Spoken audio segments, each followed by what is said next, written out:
Hello, folks. My name is Jen. I'm from Golden State Times. Welcome once again to another one of our live streams. We're live streaming again because we have noticed that there's an uptick now on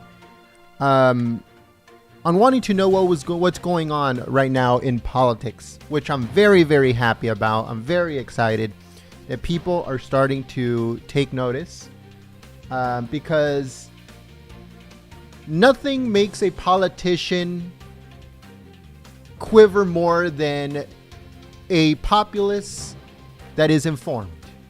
And that is the very, very truth.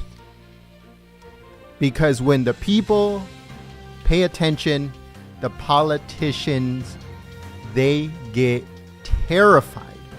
Terrified when the people start to listen, pay attention, and get involved in what's going on. So we are here to do just that. We're here to show you guys what's going on. We're here to tell you guys what are they saying in the background, without any censors or without any biases or any of that crap, because we can care less about the Republicans as well as we can care less about the Democrats. They're both extremely corrupt on both sides, and they're both equally worthless. So to us, they're the exact same bird except two wings. Two wings of the exact same bird. Those two useless pieces of garbage on each side. So because of the way that we are, we're going to tell you the truth. Because we don't swing one way and we don't swing the other.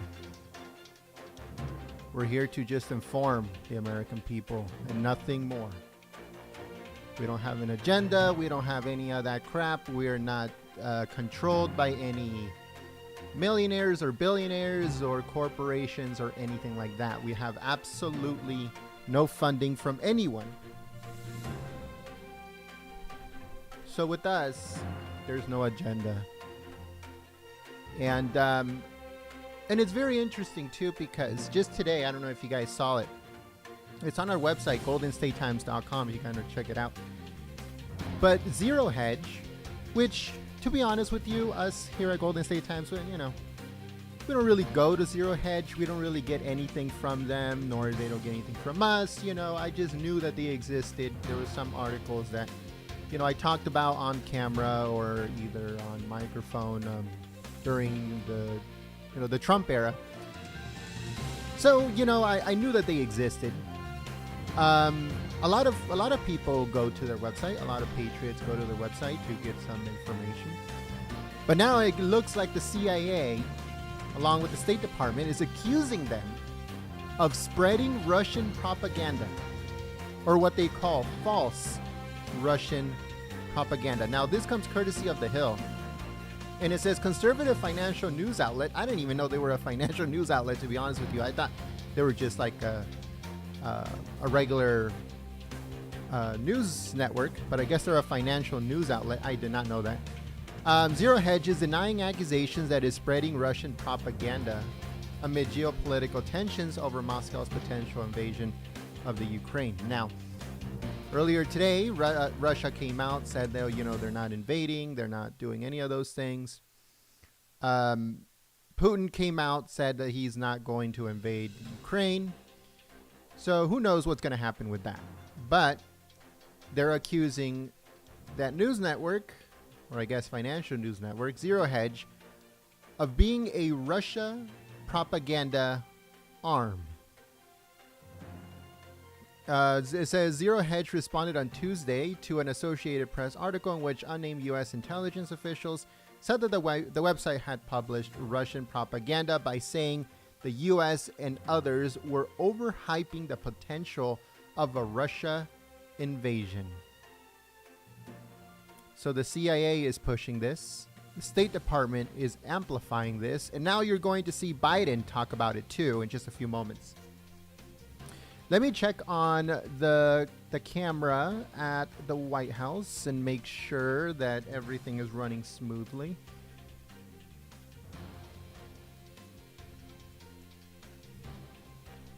Let me switch it over in case we do already have the in case we already have the footage. That way we have the hot mic going on. You never know what we might catch on the hot mic. I'm actually like I said before, I'm actually very excited that patriots are starting to pay attention and be interested in what's going on in politics. That's very, very enlightening for me. And it's very important too, because the thing about these Democrats, they pass everything through, they ram things through, they vote things through in the dead of night. Everything. The infrastructure plan passed at 2:30 a.m. in the morning. While everyone was asleep, they were ramming this country full of debt. And I don't know if you guys seen the debt clock right now. The debt clock is at, let's see, the U.S. national debt clock right now, it's at 30. It has actually surpassed 30 trillion. Never have we ever been in this type of situation. $30 trillion. Right now, the debt per citizen in the U.S., even newborn babies. You were born in the United States today and you already owe $100,000. Isn't that crazy? The debt per taxpayer is at $300,000. And it's just climbing like crazy too. It's climbing like crazy. I don't know. Let me know in the chat, what is the price of gasoline in your city? Because yesterday I was in LA and I was shocked to see that it was almost at $6 a gallon. And I'm talking about the cheapest one, because the most expensive one was already at $6.14, I believe. So it was $5.84, $5.94, $6.04, not 14, $6.04. So let me know in your cities, what is the price of gasoline right now? Because in LA it's just absolutely nuts. All right, so I do have the footage of the White House. I'm going to be putting it up on your screen right now. But I'm trying to get the hot mic ready. I'm trying to see if we can get the hot mic. Just give me a second on that. Thank you so much to everyone that is joining us. If you haven't yet, please share the live stream on social media. Once again, thank you so much for your help and your support if you click the thumbs up, because believe it or not, the thumbs up is not for Biden or the Biden administration or the White House or anything like that. That's just for us to know that you are interested in watching this content, so you know what's going on. You don't want to get caught by surprise with these people. These are the type of people that you really do not want to get caught by surprise with. You know, these people are on a whole nother level of evil. And their game is human suffering. To be honest with you, that's what it is. If you don't remember the Obama times, or you really didn't pay attention during the Obama times, then please pay attention now. Like I said. Oh, here we go.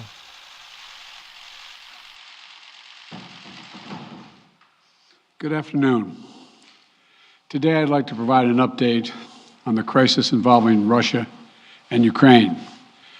From the beginning of this crisis, I have been absolutely clear and consistent. The United States is prepared no matter what happens. We are ready with diplomacy, to be engaged in diplomacy with Russia and our allies and partners to improve stability and security in Europe as a whole. And we are ready to respond decisively to Russian attack on Ukraine, which is still very much a possibility. Though all the events of the last few weeks and months, this has been our approach, and it remains our approach now. So today I want to speak to the American people about the situation on the ground, the steps we've taken, the actions we're prepared to take, and what's at stake for us and the world, and how this may impact on us here at home. For weeks now, together with our allies and partners, my administration has engaged in non-stop diplomacy. This weekend, I spoke again with President Putin to make clear that we are ready to keep pursuing high-level diplomacy, to reach written understandings among Russia, the United States, and the nations of Europe to address legitimate security concerns, if that's his wish. Their security concerns and ours. President Putin and I agreed that our team should continue to engage toward this end, along with our European allies and partners. Yesterday, the Russian government publicly proposed to continue the diplomacy. I agree. We should give the diplomacy every chance to succeed. And I believe there are real ways to address our respective security concerns. The United States has put on the table concrete ideas to establish a security environment in Europe. We're proposing new arms control measures, new transparency measures, new strategic stability measures. These measures would apply to all parties, NATO and Russia alike. The Russian government is willing to make practical, result-oriented steps that can advance our common security. We will not sacrifice basic principles, though. Nations have a right to sovereignty and territorial integrity. They have the freedom to set their own course and choose with whom they will associate. But that still leaves plenty of room for diplomacy and for de-escalation. That's the best way forward for all parties, in our view. We'll continue our diplomatic efforts in close consultation with our allies and our partners. As long as there is hope of diplomatic resolution that prevents the use of force and avoids incredible human suffering that would follow, we will pursue it. The Russian defense minister reported today that some military units are leaving their positions near Ukraine. That would be good, but we have not yet verified that. We have not yet verified the Russian military units are returning to their home bases. Indeed, our analysts indicate that they remain very much in a threatening position. And the fact remains, right now, Russia has more than 150,000 troops encircling Ukraine and Belarus and along Ukraine's border. An invasion remains distinctly possible. That's why I've asked several times that all Americans in Ukraine leave now before it's too late to leave safely. It is why we have temporarily relocated our embassy from Kyiv to Lviv in western Ukraine, approaching the Polish border. And we've been transparent with the American people and with the world about Russia's plans and the seriousness of the situation so that everyone can see for themselves what is happening. We've shared what we know and what we're doing about it. Let me be equally clear about what we are not doing. The United States and NATO are not a threat to Russia. Ukraine is not threatening Russia. Neither the U.S. nor NATO have missiles in Ukraine. We do not have plans to put them there as well. We're not targeting the people of Russia. We do not seek to destabilize Russia. To the citizens of Russia, you are not our enemy. And I do not believe you want a bloody, destructive war against Ukraine, a country and a people with whom you share such deep ties of family, history, and culture. 77 years ago, our people fought and sacrificed side by side to end the worst war in history. World War II was a war of necessity. But if Russia attacks Ukraine, it would be a war of choice, or a war without cause or reason. I say these things not to provoke, but to speak the truth, because the truth matters. Accountability matters. If Russia does invade in the days and weeks ahead, the human cost for Ukraine will be immense. And the strategic cost for Russia will also be immense. If Russia attacks Ukraine, it'll be met with overwhelming international condemnation. The world will not forget that Russia chose needless death and destruction. Invading Ukraine will prove to be a self-inflicted wound. The United States and our allies and partners will respond decisively. The West is united and galvanized. Today, our NATO allies and the alliance is as unified and determined as it has ever been.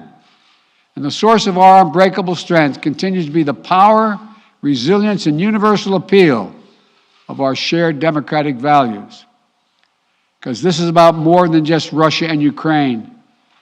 It's about standing for what we believe in, for the future we want for our world, for liberty, the right of countless countries to choose their own destiny, and the right of people to determine their own futures, for the principle that a country can't change its neighbors' borders by force.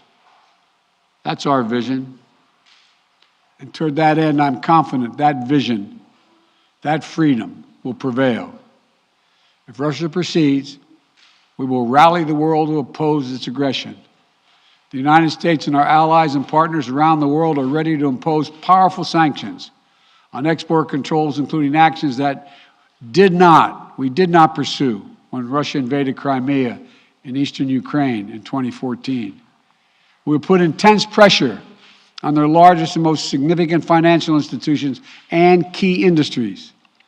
These measures are ready to go as soon and if Russia moves. We'll impose long-term consequences that will undermine Russia's ability to compete economically and strategically. And when it comes to Nord Stream 2, the pipeline that would bring natural gas from Russia to Germany, if Russia further invades Ukraine, it will not happen. While I will not send American servicemen to fight in Ukraine, we have supplied the Ukrainian military with equipment to help them defend themselves. We provided training and advice and intelligence for the same purpose. And make no mistake, the United States will defend every inch of NATO territory with the full force of American power. An attack against one NATO country is an attack against all of us. And the United States' commitment to Article 5 is sacrosanct. Already, in response to Russia's buildup of troops, I've sent additional U.S. forces to bolster NATO's eastern flank. Several of our allies have also announced they'll add forces and capabilities to ensure deterrence and defense along NATO's eastern flank. We will also continue to conduct military exercises with our allies and partners to enhance defensive readiness. And if Russia invades, we'll take further steps to reinforce our presence in NATO, reassure us for our allies, and deter further aggression. To be clear, if Russia decides to invade, that would also have consequences here at home. But the American people understand that defending democracy and liberty is never without cost. This is a cause that unites Republicans and Democrats. And I want to thank the leaders and members of Congress of both parties who've forcefully spoken out in defense of our most basic, most bipartisan, most American principles. I will not pretend this will be painless. There could be impact on our energy prices. So we are taking active steps to alleviate the pressure on our own energy markets and offset raising prices. We're coordinating with major energy consumers and producers. We're prepared to deploy all the tools and authority at our disposal to provide relief at the gas pump. And I'll work with Congress on additional measures to help protect consumers and address the impact of prices at the pump. We are not seeking direct confrontation with Russia, though I've been clear that if Russia targets Americans in Ukraine, we will respond forcefully. And if Russia attacks the United States or our allies through asymmetric means, like disruptive cyber attacks against our companies or critical infrastructure, we are prepared to respond. But we're moving in lockstep with our NATO allies and partners to deepen our collective defense against threats in cyberspace. Two paths are still open. For the sake of historic responsibility, Russia and the United States share for global stability, for the sake of our common future, to choose diplomacy. But let there be no doubt, if Russia commits this breach by invading Ukraine, responsible nations around the world will not hesitate to respond. We do not stand for freedom where it is at risk today, will surely pay a steeper price tomorrow. Thank you. I'll keep you informed. Mr. President, President, whether or not they are de-escalating. In Ukraine as a precursor to a Russian invasion? Are they behind the cyber attack, Mr. President? All right, folks. So as you guys saw, he just ran away from any questions that they could have possibly asked for. He just ran away. He was going really fast for a 90-year-old. He was running pretty fast. You know, those orthopedic shoes really money well spent, you know. But yeah, so Biden, by the looks of it, he's trying to act tough, you know. But only time will tell to see what would happen. But let us know in the chat, what do you guys think is going to happen with this whole situation? You know, Russia came out earlier today. They said they want to talk. You know, they want to de-escalate, but Biden says they don't, and there's still a lot of presence in Ukraine. So only time will tell what happened. Something's definitely going to happen, whether it's where the tensions are going to escalate or de-escalate within the next couple of days. So stay tuned live here at Golden State Times for full coverage on that. There is going to be a White House press briefing with Jen in just a little bit. So we're going to shut this live stream down and we're going to start the other one. Now, hopefully YouTube reroutes you to the next live stream. But if it doesn't, just click on our logo if you want to check it out. We'll be over at that live stream for the Jen press briefing. So if you guys want to check that out. Thank you so much, folks. And we will see you guys in just a few minutes on the White House press briefing. Thank you so much for joining us, and we hope to see you on the next one. If you're new to the channel, subscribe, click that notification bell, and click the thumbs up button, folks, because it's for us. It's not for Biden. It's not for his useless administration. It's not for the White House. It's not for any of that, not for YouTube. When you click the thumbs up button, it's to show us that you do like our coverage, that you appreciate the information that we're trying to show you guys. So click the thumbs up button for us, not for them, and join us on the next one. Thank you so much, folks, and we will see you very soon. Peace.